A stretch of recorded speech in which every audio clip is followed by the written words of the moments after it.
சுப்மன் கில் வேணாம், யாஷஸ்வி ஜெய்ஸ்வாலுக்கு அந்த வாய்ப்பை கொடுங்க. ரவிச்சந்திரன் அஸ்வின் கருத்து. வணக்கம் செய்திப்புணல் நேயர்களே. ஆசிய கோப்பை கிரிக்கெட் தொடருக்கான இந்திய அணி இன்னும் சில தினங்களில் அறிவிக்கப்பட இருக்கும் நிலையில் இந்திய அணியில் எந்தெந்த வீரர்களுக்கு இடம் கிடைக்கப் போகிறது என்பது குறித்து எதிர்பார்ப்பு அனைவரது மத்தியிலும் அதிகரித்துள்ளது. அதோடு இந்திய அணியில் நடைபெறப் போகும் மாற்றங்கள் என்ன என்பதை காணவும் அனைவரும் ஆவலுடன் காத்திருக்கின்றனர்.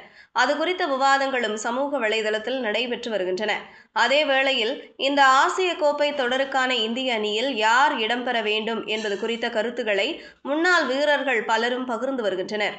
அந்த வகையில் இந்திய அணியின் முன்னாள் வீரரான ரவிச்சந்திரன் அஸ்வின் எதிர்வரும் இந்த ஆசிய கோப்பை தொடருக்கான இந்திய அணியில் மாற்று துவக்க வீரராக ஜெய்ஸ்வால் இடம்பெற வேண்டும் என்று தனது கருத்தினை தெரிவித்துள்ளார்.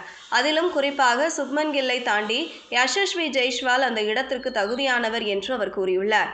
இது குறித்து பேசிய அவர் கூறுகையில், ஏற்கனவே யசஸ்வி ஜெய்ஸ்வால் 2024ஆம் ஆண்டு நடைபெற்ற T20 உலகக்கோப்பை தொடரின் போது ரோஹித் சர்மாவுக்கு மாற்று துவக்க வீரராக அந்த அணியில் இடம்பெற்றிருந்தார். தற்போது ரோஹித் சர்மா T20 போட்டிகளில் இருந்து வெளியேறி உள்ளதால் நீங்கள் நேரடியாக யசஸ்வி ஜெய்ஸ்வாலை பேக்கப் துவக்க வீரராக தேர்வு செய்ய வேண்டும். அதுவே என்னுடைய விருப்பம். ஏனெனில் ஜெய்ஸ்வால் மிகச்சிறப்பான ஒரு துவக்க வீரர். அவரால் அதிரடியான இன்னிங்ஸை விளையாட முடியும்.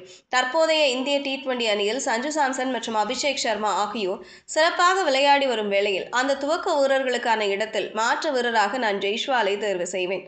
அவரால் நிச்சயம் அனைத்து வடிவ போட்டிகளிலும் பெரிய தாக்கத்தை ஏற்படுத்த முடியும் என ரவிச்சந்திரன் அஸ்வின் கூறியுள்ளார். ஏற்கனவே இங்கிலாந்து மண்ணில் நடைபெற்று முடிந்த டெஸ்ட் தொடரில் சுப்மன் கில் அசத்தலான செயல்பாட்டை வெளிப்படுத்திய வேளையில் அவருக்கு மீண்டும் T20 அணியில் வாய்ப்பு கிடைக்கும் என்று பேசப்படும் வேளையில் அவரை தாண்டி ஜெய்ஸ்வாலுக்கு வாய்ப்பு வழங்க வேண்டும் என்று அஸ்வின் கூறியது பலரது மத்தியிலும் கவனத்தை ஈர்த்துள்ளது குறிப்பிடத்தக்கது. இதுபோன்ற செய்திகளை தெரிந்து கொள்ள செய்திப்புணலுடன் இணைந்திருங்கள்.